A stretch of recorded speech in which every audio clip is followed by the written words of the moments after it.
ఇక విశాఖ కేంద్రంగా ఏర్పడబోతున్న దక్షిణ కోస్తా రైల్వే జోన్ కార్యాలయానికి త్వరలోనే శంకుస్థాపన చేస్తామని కేంద్ర పౌర విమానయాన శాఖ మంత్రి కింజరాపు రామ్మోహన్ నాయుడు స్పష్టం చేశారు. జోన్కు అవసరమైన భూమిని సమకూర్చడంలో గత వైసీపీ ప్రభుత్వం విఫలమైందని, ఆ అడ్డంకులన్నీ తొలగించి రైల్వే జోన్కు కావాల్సిన భూమిని రాష్ట్ర ప్రభుత్వం కేటాయించిందని తెలిపారు. త్వరలోనే దక్షిణ కోస్తా రైల్వే జోన్కు సంబంధించిన పనులు ప్రారంభం కానున్నాయన్నారు. దసరా దీపావళి మధ్యలో మంచి ముహూర్తం చూసుకుని జోన్కు శంకుస్థాపన చేస్తామని హామీనిచ్చారు. ఇదే అంశానికి సంబంధించి పూర్తి అప్డేట్స్ను మా ప్రతినిధి బాలకృష్ణ అందిస్తారు. బాలకృష్ణ,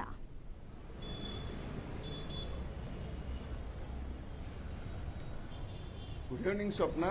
విశాఖ కేంద్రంగా దక్షిణ కోస్తా రైల్వే జోన్ ఏదైతే ఉందో ఇది గత 9 సంవత్సరాలుగా కూడా పూర్తి స్థాయిలో ప్రకటనల వరకే పరిమితమైన తప్ప కార్యాచరణకి నోచుకోలేదని చెప్పాలి. అయితే ప్రస్తుతం అయితే కూటమి ప్రభుత్వం ఏర్పడిన తర్వాత బీజేపీ ప్రభుత్వంలోని ఉన్నటువంటి ఎవరైతే పెద్దలు ఉన్నారో వాళ్ళందరితో కూడా సత్సంబాలు కూడా ఏర్పడ్డాయి. కూడా దీంతో ఒక్కసారిగా కూడా రైల్వే జోన్ వైపు అడుగులు పడ్డాయని కూడా చెప్పుకోవాలి. ఎందుకంటే ఇటు కూటమి ప్రభుత్వము కానీ ఎన్డీఏలో కానీ మద్దతు ఉపసంహరించుకుంటే ఎట్టి పరిస్థితుల్లో కూడా ఎన్డీఏ కూలిపోతుందో అని భయంతో కూడా ఒక విధంగా చూసుకున్నట్టయితే ఇటు రైల్వే జోన్కి కూడా పూర్తి స్థాయిలో అంగీకరించినట్టుగా కూడా తెలుస్తుంది. ఈ సందర్భంలోనే నిన్న రామ్మోహన్ నాయుడు కూడా ఒక ప్రకటన కూడా విడుదల చేశారు.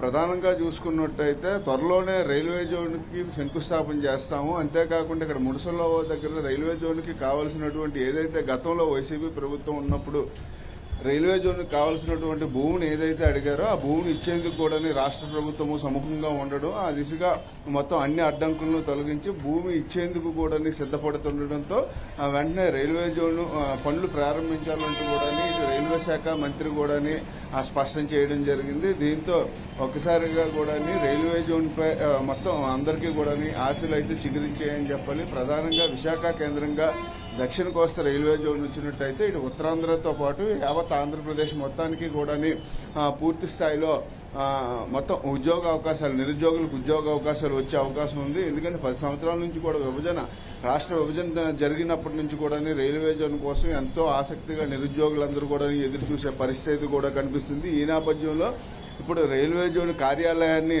శంకుస్థాపన కోసం అడుగులు పడుతుండడం మాత్రం ఒక విధంగా స్వప్నంగా చెప్పుకోవచ్చు. అయితే ముడసల్లో వద్ద ఈ యొక్క రైల్వే జోన్కి సంబంధించినటువంటి కార్యాలయాన్ని త్వరలోనే అంటే దసరా దీపావళి మధ్య ఓపెన్ చేయనున్నట్టు, శంకుస్థాపన చేయనున్నట్టు పౌర విమానయాన శాఖ మంత్రి, కేంద్ర మంత్రి కింజరాపు రామ్మోహన్ నాయుడు కూడా స్పష్టం చేశారు.